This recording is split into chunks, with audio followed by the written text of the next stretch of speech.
아버지 감사합니다. 오늘 또 수요 기도교 강요 녹화 시간, 또 오늘도 또 이 시간을 통해서 교리적 체계를 잘 잡도록 도와주옵소서. 예수 그리스도의 이름으로 기도 올렸습니다. 아멘. 자, 제2장 믿음, 그 정의와 속성에 대한 설명. 우리 33번째 말씀은 성령을 통해 우리의 믿음의 효과를 나타낸다. 자, 우리의 마음이 눈멀고 사악한 것이 방해하지 않았다면 하나님의 말씀에 이러한 외부적으로 노출된 증거는 우리의 믿음을 불러일으키기에 충분했을 것이다. 그러나 우리의 마음은 헛된 것에 이끌리는 경향이 있기 때문에 하나님의 진리를 굳게 붙잡을 수 없다. 우리의 마음이 이제 헛된 것에 이렇게 붙잡혀 있다. 우리의 마음이 헛된 것에. 여기서 보면 끌리는 경향이죠. 끌리는 경향.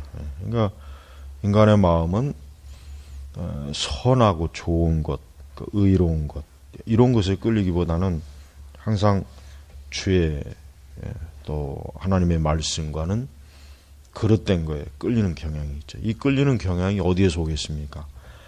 이게 본성의 타락에서 오는 거죠. 우리가 이제 가만히 보십시오. 왜 우리가 이 세상에 이렇게 마땅히 좀 이렇게 되면 좋은데 그렇게 되는 것보단 그렇지 않은 경향이 많죠. 이게 사람들이 좀 더 자신들에게 더 좋은 쪽을 그들이 모를까요?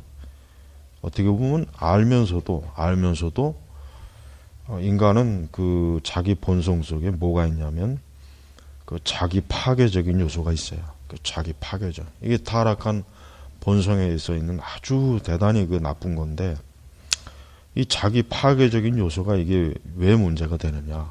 그러니까 뻔히 알면서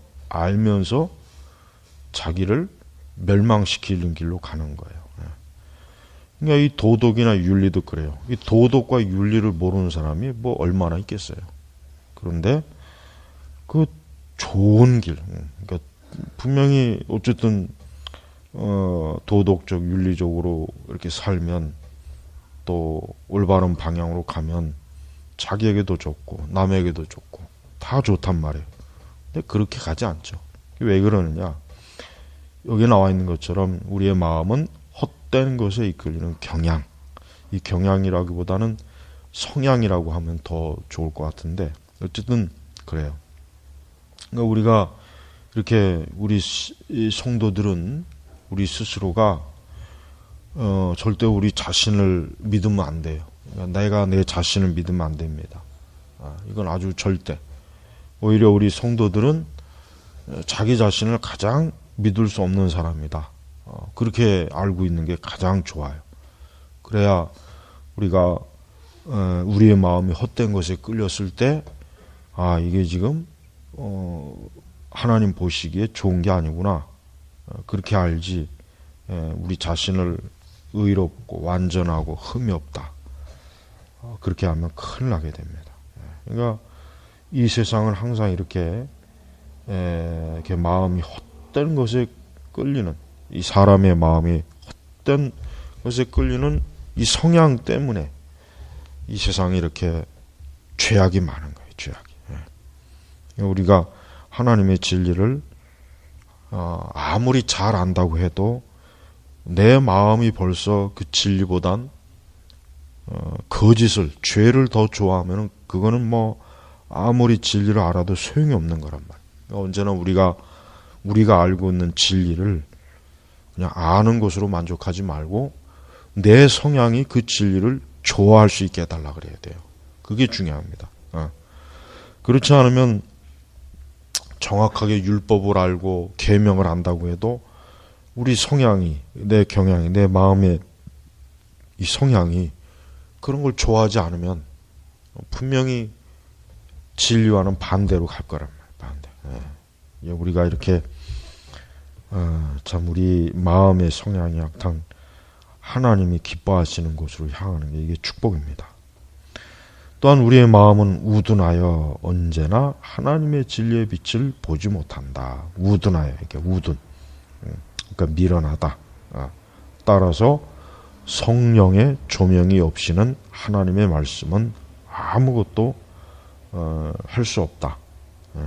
여기서 할 수 없다가 아니라 알 수 없다라고 이게 번역이 돼야 되는데, 이게 지금 할 수 없다라고 이게 보니까 됐네요, 이게.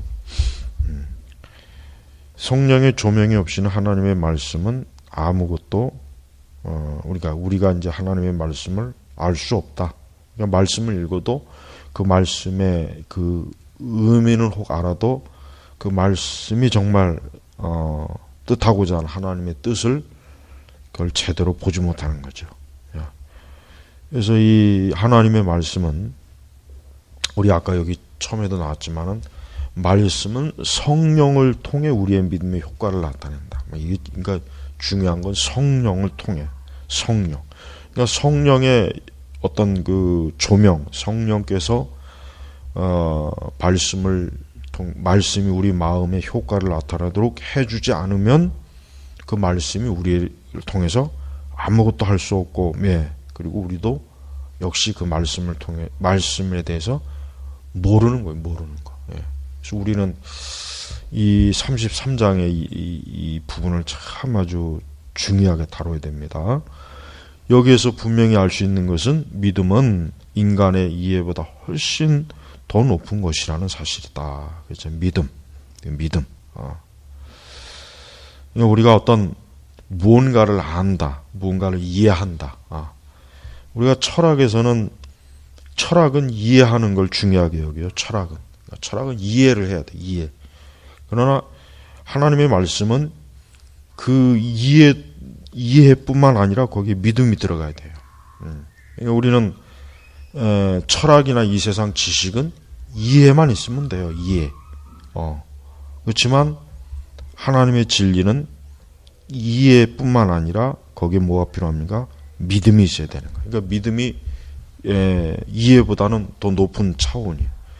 그러니까 우리가 사실 이 세상 사람들한테 뭐 말씀을 가르치면 이 세상 사람들이 그 말씀에 대해서 잘 받아들이지 못한단 말이에요. 그게 왜 그러냐면 믿음이 없으니까 그런 거예요. 믿음. 그러니까 이 믿음은 정말 중요한 거예요. 그러니까 우리가 이 믿음을 이게 소홀히 여기면 안 돼요. 믿음을 자꾸 이 믿음을 그냥 별 하찮은 것으로 여기면 큰일 납니다. 우리는 언제나 우리 자신이 믿음이 충만하도록 충만케 해달라고 항상 하나님 앞에 기도해야 되고, 언제나 믿음이 견고해야 됩니다. 그렇지 않으면은 신자는 이 믿음에 견고하게 쓰지 못하면 반드시 불신앙, 또 의심, 또 시험에 들고 또 죄를 짓고 하나님의 뜻이 아닌 자기의 뜻을 추구하고, 믿음이 굉장히 중요한 거예요. 믿음이. 그리고 마음이 성령에 의해 강하게 뒷받침되지 않는다면 우리의 지성이 하나님의 영으로 말미암아 조명을 받는 것은 충분히 치 못할 것이다. 성령의 능력. 이 문제에 있어서 스콜라 학자들은 완전히 곁길로 빠지고 있는데, 그들은 믿음을 지식에서 비롯되는 노골적이고 단순한 동의와 동일시하고 마음의 신뢰와 확실성을 제어시켜버리고 있다. 이래서 스콜라 신학이 이래서 문제예요. 그러니까 스콜라 학자들은 그냥 뭔가 하나님에 대한 지식을 그저 많이 알면 그것으로 됐다. 그 지식을, 말씀에 대한 지식을 그냥 많이 알면 그것으로 충분하다. 그냥 그러고 끝나는 거예요. 그렇지만 그게 아니죠. 여기서 마음의 신뢰와 확실성, 이것이 없다면 우리가 어떠한 하나님을 아는 지식이 있어도 사실은 그 지식이 그냥 쓸모없어, 무용지물이 돼버립니다. 그러므로 믿음은 두 가지 점에서 하나님의 특별한 선물이다. 즉, 그 하나는 사람의 지성이 깨끗해져서 하나님의 진리를 맛볼 수 있게 된다는 점이고, 또 다른 하나는 사람의 마음이 그 진리 안에서 굳세어진다는 점입니다. 그러니까 두 가지. 첫째는 이 믿음이 왜 하나님의 특별한 선물이냐. 그것은 사람이 지성이 어때요? 하나님의 그 진리를 그냥 아는 것으로 끝나지 않고, 야, 이것이 참 진리구나 하는 것에 대한 참된 그 진리에 대한 이 진리의 가치를 깨닫는 것. 여기서 그걸 이제 맛볼 수 있게라고 이렇게 표현한 거예요. 다른 하나는 그러니까 자연스럽게 어때요? 그러면 뭡니까? 역시 내가 이 진리가 정말 이게 대단한 거구나, 이게 정말 귀한 거구나 알면 당연히 내가 그 진리에 굳게 서려고 하죠. 그렇죠. 이 두 가지가 하나님의 특별한 선물. 믿음은 이 두 가지의 효과를 가져오는 거예요. 첫째는 그 진리가 정말 진리라는 걸 알아서 그 진리가 마치 그 밭에 감추어진 보화라는 걸 깨닫고, 그리고 이젠 그 보화를 어때요? 절대로 뺏기거나 잃어버리지 않기 위해서 아주 그 보화를 굳게 붙잡는 거, 바로 그겁니다. 그러니까 믿음이 얼마나 중요한지 이 대목만 가지고도 충분히 우리가 설명할 수가 있는 거예요. 왜냐하면 성령은 믿음을 시작해 하시는 분일 뿐만 아니라 믿음을 점차로 증가시켜서 그것으로 우리를 천국으로 인도하시는 분이시기 때문이다. 바울은 말하기를 우리 안에 거하시는 성령으로 말미암아 내게 부탁한 아름다운 것을 지키라. 우리는 사도가 한 말, 즉 믿음은 들음으로써 성령을 받게 된다는 갈라디아서 3장 2절이요. 쉽게 설명할 수 있다. 만일 성령의 은사가 한 가지뿐이었다면 바울이 성령을 믿음의 결과라고 한 것은 불합리한 말이 될 것이다. 왜냐하면 성령은 믿음의 창시자이며 또한 원인이시기 때문이다.